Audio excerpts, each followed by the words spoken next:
वो अभी आपके इस नकली जर्नलिज्म पे मैं नकली सवाल का जवाब देता हूँ। आपने जो पिछली दफ़ा गंदा काम किया कि आपने एक 15 मिनट का इंटरव्यू लिया और उसमें से टोटा काटा, तो आपको पता है टोटे कौन काटते होते हैं? गंदे वाले बच्चे टोटे देखते हैं और टोटे काटते हैं। तो आप वो वाले गंदे बच्चे, आप वो वाले, आप ही जैसे लोग होते हैं। मुझे अभी याद है उसमें आप ही जैसी शक्लें होती हैं। पूरा देख। बिस्मिल्लाहिर्रहमानिर्रहीम, अस्सलाम वालेकुम नाज़रीन, मैं हूँ फ़याज़ महमूद और आप देख रहे हैं फ़याज़ महमूद यूट्यूब चैनल।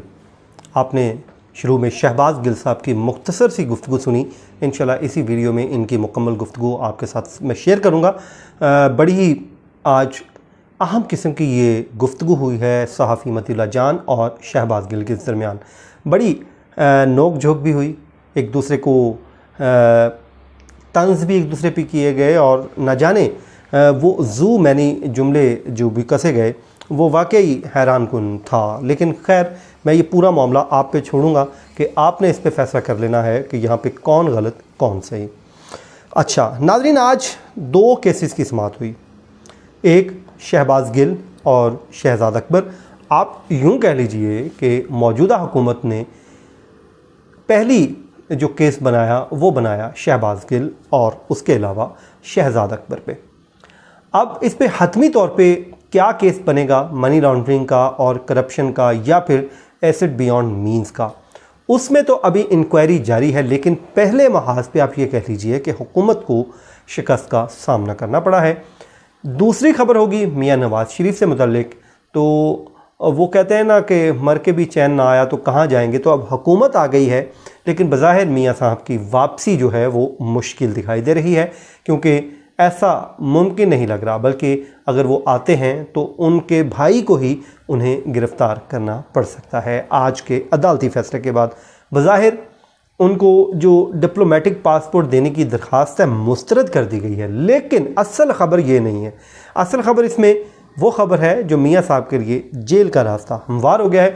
वो है क्या, वो इस वीडियो में आपके साथ मैं वन बाय वन शेयर कर लेता हूँ।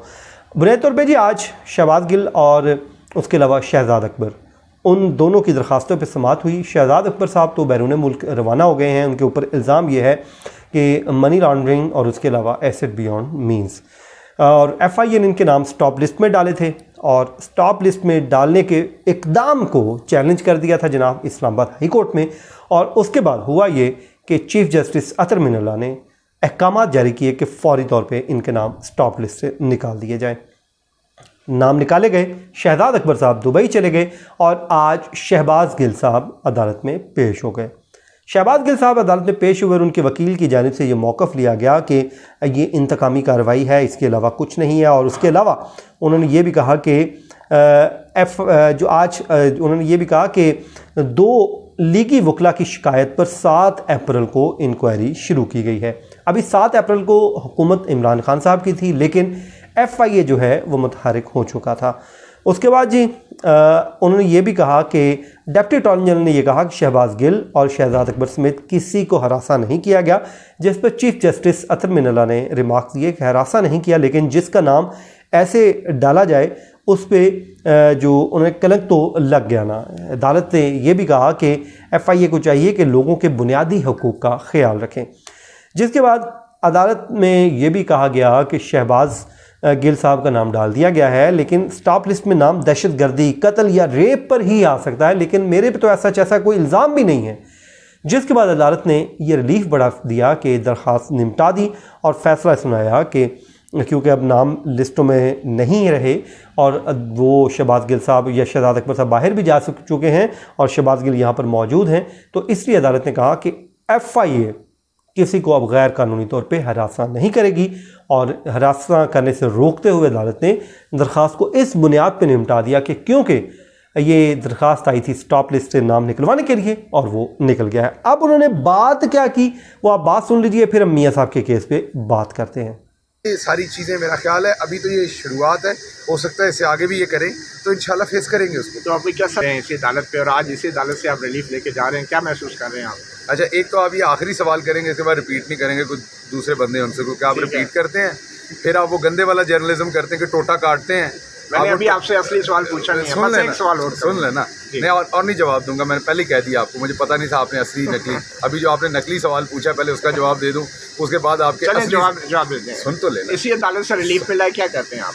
आपको मैंने कहा सवाल पूछना आपका हक है, जवाब देना मेरा है। अभी आपने कहा अभी मैंने असली सवाल नहीं पूछा, आपने ये जो नकली सवाल पूछा है वो अभी आपके इस नकली जर्नलिज्म पे मैं नकली सवाल का जवाब देता हूँ। आपने जो पिछली दफ़ा गंदा काम किया कि आपने एक 15 मिनट का इंटरव्यू लिया और उसमें से टोटा काटा, तो आपको पता है टोटे कौन काटते होते हैं? गंदे वाले बच्चे टोटे देखते हैं और टोटे काटते हैं। तो आप वो वाले गंदे बच्चे, आप वो वाले, आप ही जैसे लोग होते हैं। मैंने मुझे अभी याद है उसमें आप ही जैसी शक्लें होती हैं। पूरा देख लें, बात तो सुन पूरा इंटरव्यू पढ़ा, अब बात तो सुन ले, पूरा इंटरव्यू चला, कोई अब बात सुन ले। अल्लाह की कसम जो टोटे मैंने देखे थे उसमें आप ही जैसे लोग होते हैं। उनके ये बताए ना, उनके बात तो सुन ले, आप अदालत में खड़े हैं, आपने फिर उनके भांड बात तो सुन कर दिया है। उनके बात तो सुन ले, ये भांड पर अदालत में ना बात तो करें ना। सुन, बात तो सुन ले। जब आगे भांड खड़ा होगा तो भांड पर नहीं करूंगा ना। अच्छा, ये बताइए ना, अब मुसीबत ये कि अब बात ये कि चीफ जस्टिस सत्यम मनैला साहब की कोर्ट से रिलीफ लेके जा रहे हैं, बात तो सुन, आपको कैसा महसूस हो रहा है? बात तो सुन। देखिए जज साहब और अदालत बहुत मुअज़्ज़ज़ है। अब हम बाहर खड़े हैं तो जज साहब को बार बार बीच में न लाएं। अब जब आप कैसा महसूस कर रहे हैं, इंसाफ हो गया कि नहीं? आप जब आप किसी भांड भाई से बात कर रहे हो तो उसके साथ भांडपनी करना पड़ता है। किसी मुअज़्ज़ज़ आदमी के साथ खड़े होंगे तो मुअज़्ज़ज़ करना। तो मेरा आपसे एतराज़ ये है क्योंकि आपने हमेशा आपने ये कहा कि मैं जर्नलिज्म और हक की बात करता हूँ, आप ही की बात है। और आपने माजी में ये भी कहा कि आपके साथ उसकी ज़्यादतियाँ हुई हैं। ये लाइव चल रहा है, आपको एडिट नहीं हो रहा, टोटा नहीं बन रहा? जी मुझे पता है, आपके टोटे भी लाइव ही है, मुझे पता है इस बात का।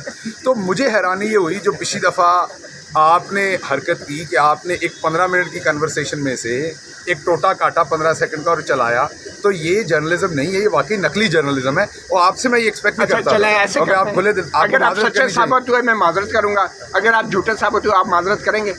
नहीं आप मैं नहीं, तो अगर आप झूठे साबित हुए माजरत करेंगे, अगर मैं गलत हुआ मैं माजरत करूंगा, हो गया, डन है। मैंने तो टोटा देखा है। नहीं, अच्छा अब आपके असली एमजे टीवी पे अगर मैं पूरा आपको प्रोग्राम दिखा दूं, आप माजरत करेंगे? बाकी आपने फैलाया नहीं, माजरत करेंगे आप? एक टोटा काट के उसमें से।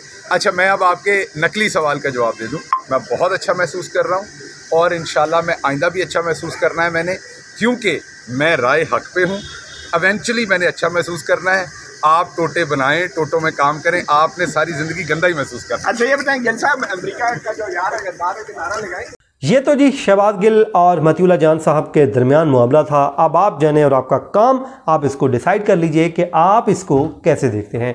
अच्छा जी, आज दूसरा केस था मियां मोहम्मद नवाज शरीफ साहब का, और वो केस ये था कि शहबाज शरीफ जब प्राइम मिनिस्टर बने तो ख़बरें ये चलीं कि उन्होंने ऑर्डर कर दिया है कि शहबाज शरीफ और इसहाक डार को डिप्लोमेटिक पासपोर्ट जारी कर दिए जाएं। आपको मालूम होगा ये पासपोर्ट उनके पहले एक्सपायर थे, जिस पे शेख रशीद साहब ने कहा था कि हम नहीं बनाएंगे, और अब जैसे ही हुकूमत आई तो पहला ऑर्डर ये किया गया कि फ़ौरी तौर पे ये बना दिए जाएं। आज जब समाअत हुई तो अदालत ने दरख्वास्त गुजार से ये पूछा कि जनाब आप ये तो बताइए कि रिकॉर्ड पे क्या आपने कोई चीज़ लगाई है जिससे मैं अदालत ये जान सके कि वाकई को ऐसा ऑर्डर आ गया है।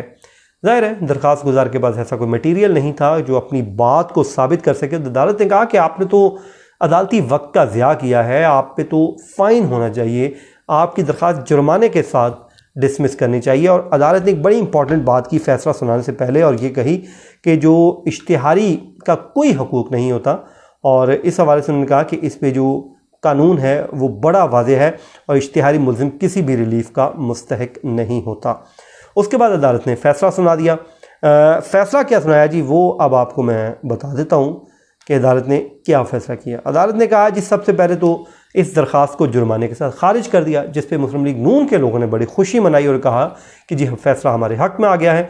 दूसरा, दरख्वास्त गुजार की जानिब से ये भी कहा गया, अदालत ने कहा कि दरख्वास्त गुजार डिप्लोमेटिक पासपोर्ट जारी होने का कोई हुकूमती ऑर्डर पेश नहीं कर सके। उसके अलावा अदालत ने दरख्वास्त गुजार पे 5,000 रुपये जुर्माना आयद कर दिया, और जुर्माने की रोशनी में ये कहा कि अब जुर्माना भी आप आयद करेंगे। फिर अदालत ने अगला जो जुमला लिखा जो मियाँ साहब के अगेंस्ट जाता है वो ये जाता है कि इश्तिहारी पर वाजिब है कि वो कैद के ऑर्डर पर सरेंडर करे। मतलब मियाँ साहब को अब पहले आके सरेंडर करना पड़ेगा, उसके बाद ही उनको कोई रिलीफ मिल सकेगा। और रिलीफ सरेंडर कैसे करेंगे? सरेंडर ये करेंगे कि वो आएंगे, आकर गिरफ्तारी देंगे, और उसके बाद वो उनके जो राइट्स हैं कानून के मुताबिक वो बहाल हो जाएंगे। फिर अदालत ने यह भी कहा कि एक इश्तिहारी से कानून के मुताबिक ही निपटा जाएगा, और अदालत महज प्रेस रिपोर्ट्स पर कार्रवाई नहीं किया करती।